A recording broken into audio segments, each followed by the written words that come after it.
Bonjour, je viens vous présenter l'horoscope de la semaine du lundi 27 janvier 2025.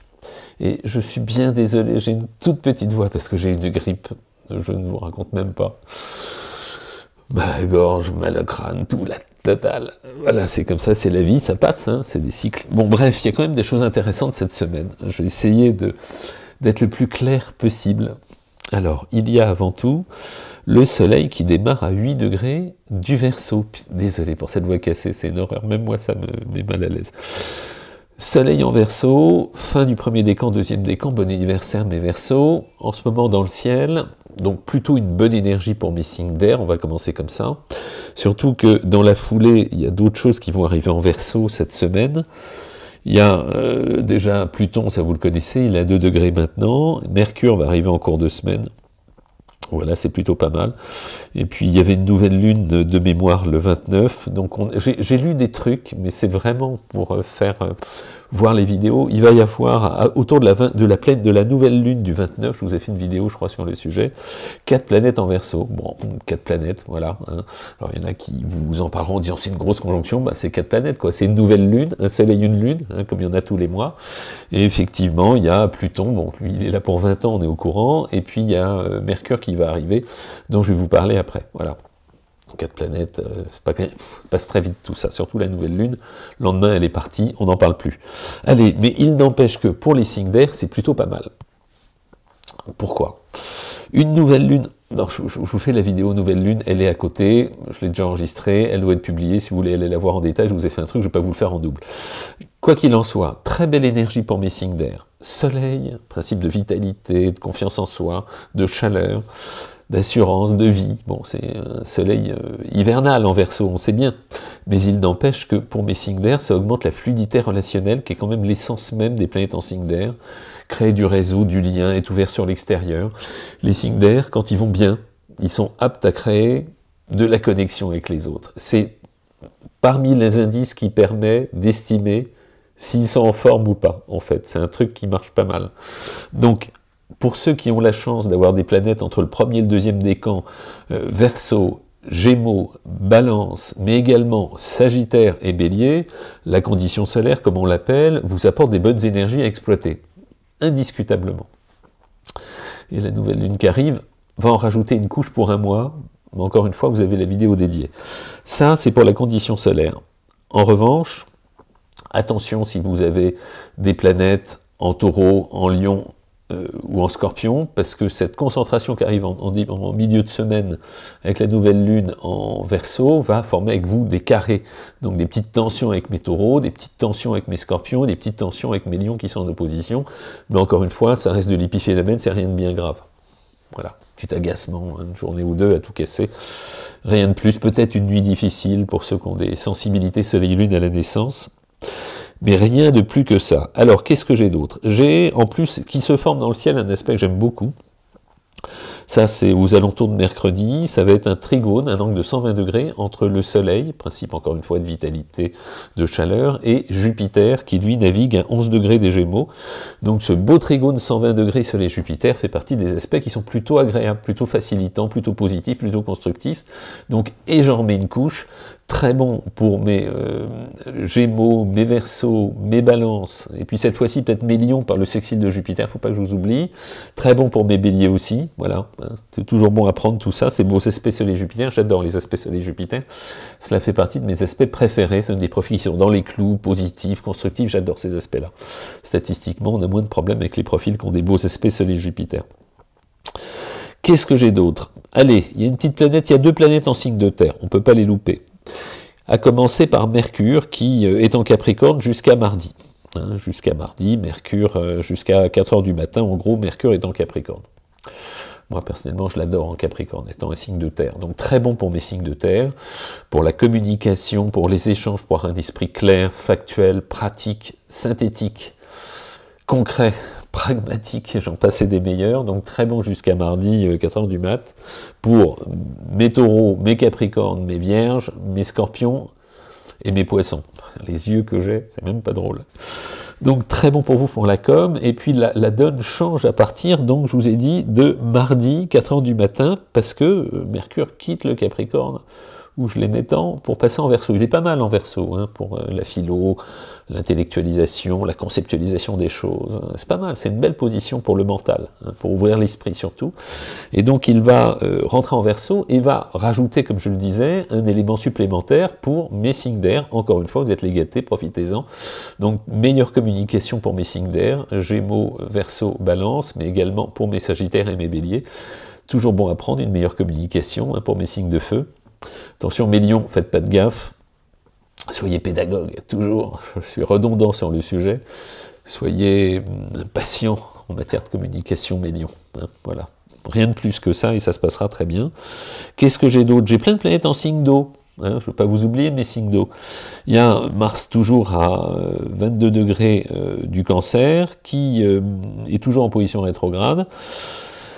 Vénus, 24 degrés des Poissons, Neptune, 28 degrés du Poisson. Il va y avoir une belle conjonction Vénus-Neptune, ça j'aime beaucoup, moi, les conjonctions Vénus-Neptune en Poisson surtout. Saturne, 17 Poissons, enfin plein de planètes en Poisson. Hein.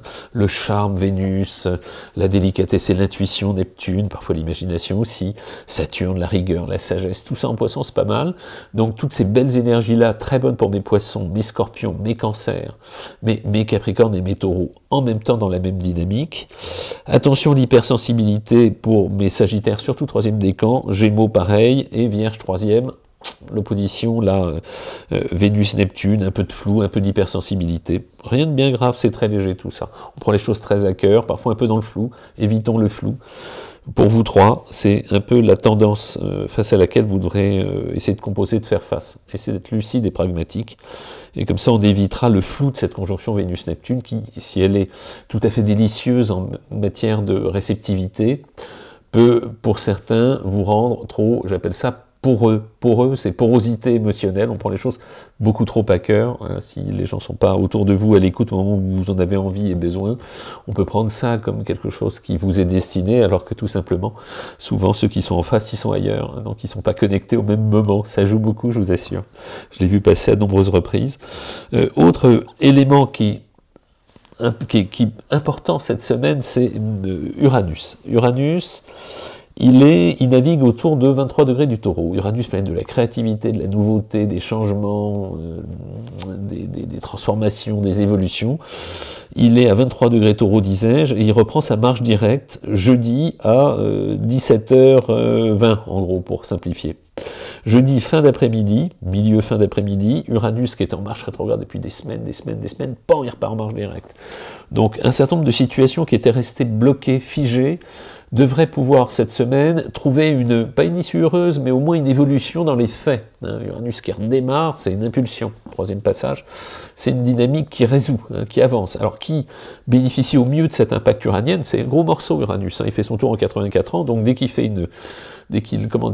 évolue dans un cycle, on le repère, on le regarde de façon un petit peu plus vive qu'une autre, parce que comme toutes les planètes lentes, il y a de l'incidence, et comme c'est une planète plutôt sèche et dynamique, faut être un peu attentif aux aspects d'Uranus pour ne pas prendre de décisions hâtives. Alors ceux qui sont gâtés avec ces aspects d'Uranus sont mes Taureaux, mes Capricornes, mes Vierges, mes Cancers et mes Poissons. Vous, l'aspect d'Uranus avec vous, il est plutôt consolidant.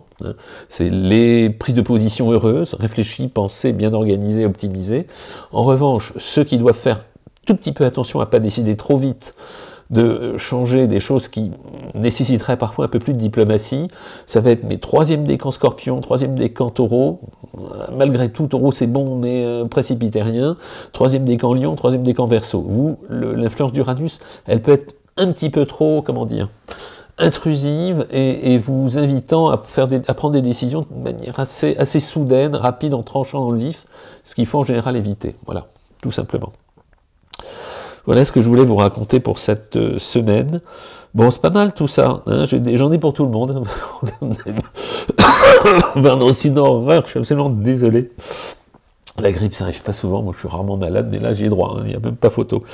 Bon, qu'est-ce que je vais vous dire d'autre? Allez, de quoi je vais vous parler aujourd'hui? Bon, si je vous parlais des aspects d'Uranus, tiens.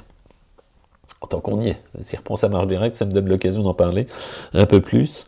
Uranus, c'est comme toutes les planètes lentes, elle nous intéresse surtout lorsqu'elle forme des influences avec des planètes plus rapides. Voilà, tout bête. Hein.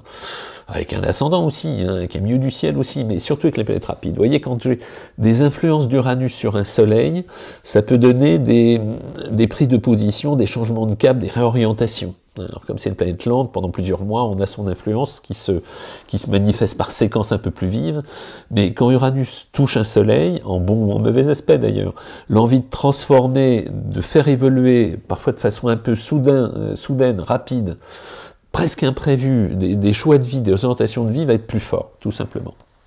Donc vous doutez bien, en revanche, que si Uranus impacte dans ses passages ou à la naissance des liens avec la Lune, ça va être sur le plan familial, affectif, privé, quotidien que ça peut se jouer. Ça peut être un déménagement, ça peut être une prise de décision, de mouvement, parfois des ruptures pour certains, soudaines, hein, où on n'était pas bien, hop, on voit tout balader avec Uranus.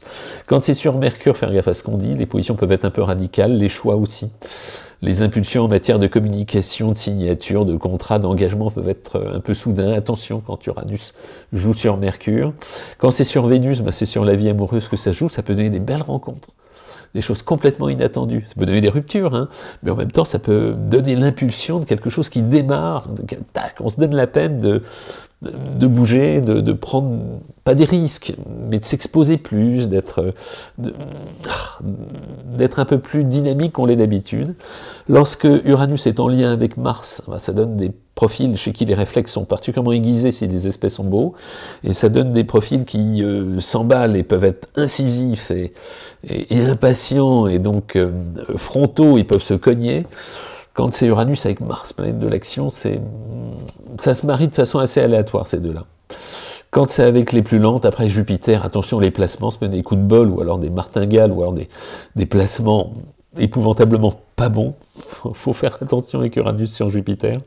Et puis avec les autres, bon, on ne va même pas en parler parce qu'on rentre dans le jeu des lentes, entre les lentes, là, il faut voir tout le concept, tout le contexte. Par exemple, moi, je suis né avec un carré Uranus ascendant. Et Uranus, c'est vraiment une planète de liberté et d'autonomie. Et comment vous dire, carré Uranus ascendant, j'ai du mal à supporter tout ce qui est restriction de liberté. Voilà, c'est comme ça joue chez moi. Ascendant Sagittaire, carré d'Uranus. Dès que je me sens contraint, dès qu'il y a des contraintes de liberté, je le vis pas bien. Voilà. Donc on a chacun notre Uranus dans la carte du ciel. Et c'est intéressant de voir quelle est notre part de créativité, de liberté. En fait, tout simplement, de liberté. C'est ça Uranus pour moi avant tout. C'est un peu un rebelle, mais toujours intéressant d'aller voir où il est dans un thème. Voilà, je vous invite à aller creuser. Voilà ce que je voulais vous raconter pour aujourd'hui, histoire de changer un peu, avec mes moyens en ce moment. Et puis j'ai gardé, bien évidemment, préparé une petite citation, parce que je les aime tant. Alors, une première citation d'Agnès. Agnès. Je les garde, je les stocke, les citations comme ça, j'en manque pas, en bonne vierge écureuil. Donc Agnès, elle nous fait parvenir une citation de Paul Géraldi. Alors, que dit-elle, cette jolie citation? Elle dit « Il faut se ressembler un peu pour se comprendre, mais il faut être différent pour s'aimer. » Il faut se ressembler un peu pour se comprendre, mais il faut être différent pour s'aimer. Elle est pleine de sens, je trouve. Elle mérite réflexion, celle-là. Vous me direz ce que vous en pensez. Une autre de Françoise. Ah, Jacques Salomé. Comment louper Jacques Salomé? Quel puits de sagesse. Alors, que dit-elle? La tendresse, comme l'amour, sont les seules choses au monde qui s'agrandissent en se partageant. C'est belle, hein? La tendresse, comme l'amour, sont les seules choses au monde qui s'agrandissent en se partageant. Jacques Salomé. Merci Françoise. Et enfin une dernière, c'est Valérie qui nous cite Albert Einstein. Toujours intéressant aussi. Alors que dit-elle cette belle citation? La déception ne vient que rarement des autres. Elle n'est souvent que le reflet des erreurs de nos jugements. Ça je l'aime. On va s'y arrêter un peu sur celle-ci. La déception ne vient que rarement des autres. Elle n'est souvent que le reflet des erreurs de nos jugements. C'est vrai. Hein. Alors, c'est un point, en plus c'est un peu d'actualité en ce moment, le fait de se leurrer en quelque sorte. En général, c'est plutôt Neptune qui nous invite au leurre, mais pas que. Il y a plus de 20 ans de ça, j'avais été invité à une émission qui s'appelait J'y crois pas, de Tina Kiefer, à l'époque, une ancienne journaliste, qui avait eu une émission télé, elle m'avait invité, et puis, comme souvent, c'était souvent le cas à l'époque, quand on invitait un astrologue, on essayait de le piéger, parce qu'il ne pouvait pas cautionner. Il ne pouvait pas cautionner ouvertement, donc il testait, et il m'avait montré la carte du ciel d'un homme il fallait que j'en parle, en fait. Et ensuite, on allait raconter sur plateau ce qui lui était arrivé à ce brave monsieur.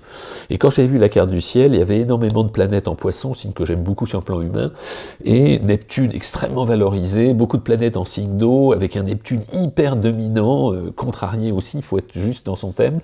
Et en regardant la carte du ciel de façon complètement spontanée, j'avais dit, ce gars-là, ça doit être un amour, mais il doit avoir un talent exceptionnel pour passer sous tous les autobus, tellement il doit être né en l'air. Et en fait, il a écrit un bouquin, et le bouquin, j'ai plus le titre en tête, mais l'idée du bouquin, c'était comment j'ai eu 80 accidents de voiture sans que ça soit jamais de ma faute. Le truc de fou. Alors, je suis sûr que dès qu'il arrivait au feu rouge et que le feu se mettait à l'orange, il devait piler, et puis l'autre lui rentrait dedans, hypothèse, hein. Ou alors dès qu'il se garait, il devait laisser dépasser dans le virage l'aile de sa voiture, inconsciemment tout ça, pour qu'on lui rentre dedans. 80 accidents de voiture sans aucune responsabilité, il y avait un truc. Bref, voilà ce que je voulais vous raconter. Parfois, il y a des choses inattendues, et je reprends le fil de ma pensée, qui est moins clair aujourd'hui, mais incule pas encore une fois. Mais l'idée, souvent, c'est le décalage, dans cette citation qui le reflète si bien, entre le rêve des aspirations et la réalité des potentialités. Et c'est une mise en situation que j'ai vu se reprofiler très souvent en clientèle. Et c'est vraiment un point avec lequel j'ai beaucoup de difficultés, parce que plus vous avez un écart entre les attentes, les aspirations, les rêves, les fantasmes et la réalité du possible, plus on va aller vers des déceptions. C'est incontournable. Je ne ferai aucune allusion à celle qui rêvait d'épouser une star internationale. C'est pas de bol, hein. Voilà. Je serais curieux de voir sa date de naissance, si un jour quelqu'un l'a. Je serais curieux de regarder quelle est la composition neptunienne sur ce profil. Bon, voilà ce que je voulais vous dire aujourd'hui. Merci pour la gentillesse de vos messages, de vos citations, de toutes les bonnes énergies qu'on partage. Et puis je me soigne pour être en forme la semaine prochaine. À très vite. Merci à vous.